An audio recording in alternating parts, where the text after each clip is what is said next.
काय होतं की स्वातंत्र्य लढा ना, मी तुम्हाला सांगितलं पाठ्यपुस्तकाचा पण एक भाग व्हायला पाहिजे आणि महत्त्वाचा भाग पाहिजे. आम्ही जगाचा इतिहास शिकतो. मग तुला सांगतो मी एका क्विज कॉम्पिटिशनला मडगावला गेलो होतो आणि संपूर्ण सभागृह भरलं होतं. 1,500 मुलं, तरुण मुलं बसली होती आणि स्वातंत्र्य लढ्यावरती म्हणजे ब्रिटनची महाराणी काय चप्पल घालते आणि तिचं अमुक नातेवाईक काय, तिचं बाग, या गोष्टी काय. मी प्रमुख पाहुणा होतो.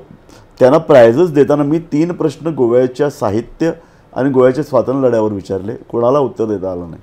म्हणजे बघा, आमची मुलं जागतिक इतिहास शिकतात, गोव्याचा इतिहास त्यांना माहीत नाही. हे अत्यंत वाईट आहे. त्यामुळे माझ्या मते ना, पाठ्यपुस्तकामध्ये तो चांगल्या प्रकारे लढा यायला पाहिजे आणि आपला लढा भारतीय स्वातंत्र्य लढा एवढा तेजस्वी आहे. शिक्षण खात्याचं एक काम आहे. त्यांनी केवळ शिक्षण खात्यांमध्ये चांगले लोक असतंच असं नाही आहे. त्यांनी या संदर्भात डिबेट्स घडवल्या पाहिजेत. स्वातंत्र्य लढ्यातील सेनानी अजूनही जिवंत आहेत. अगदी ते म्हणजे स्वातंत्र्य लढ्यातील सेनानी जर घेतले ना, आज त्यांचं वय 80च्या वर आहे. त्या लोकांचं सगळं जे काय ते रेकॉर्डिंग करून ठेवलेलं आहे, ते रेकॉर्डिंग करून मुलांना ऐकायला द्यायला पाहिजे. दुसरं, तज्ज्ञ स्वातंत्र्य लढ्यावरती अभ्यास करणारे, PhD करणारे अनेक प्राध्यापक आहेत, कॉलेजेस, त्यांच्याकडून लिहून घेतलं पाहिजे. आम्ही वर्तमानपत्रात करतो ना, मी गोमंतकमध्ये मागची 1.5 वर्ष गोव्याच्या स्वातंत्र्य लढ्यामध्ये जे जे काय अनुत्तरित प्रश्न आहेत त्याच्यावरती आम्ही खल केला.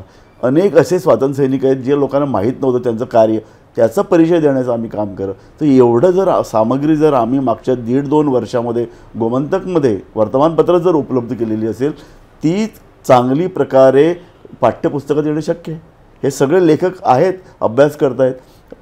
शालांत परीक्षा मंडळ आहे, आमचं कॉलेज संदर्भात काम करणारा उच्च एज्युकेशन आहे. या सगळ्या लोकांनी अशा तऱ्हेच्या धड्यांचा पाठ्यपुस्तकामध्ये समावेश करा. एवढंच नाही तर या संदर्भात डिबेट्स घडवावेत ना, केवळ पाठ्यपुस्तकांमध्ये नाही, त्याच्या बाहेर जाऊन की अनेक नेहरूंचं कॉन्ट्रीब्युशन काय, कृष्णा मेनन हे त्यावेळी संरक्षण मंत्री होते, त्यांचं कॉन्ट्रीब्युशन काय, त्यावेळच्या भारतीय स्वातंत्र्य सैनिकांना काय वाटत होतं गोव्याबद्दल, पोर्तुगालबद्दल, देशाबद्दल आपल्या, त्याच्याबद्दल डिबेट, अशा तऱ्हेचे डिबेट्स घडवलं की तरुण पिढी समोर हे आदर्श निर्माण आपण करू शकतो.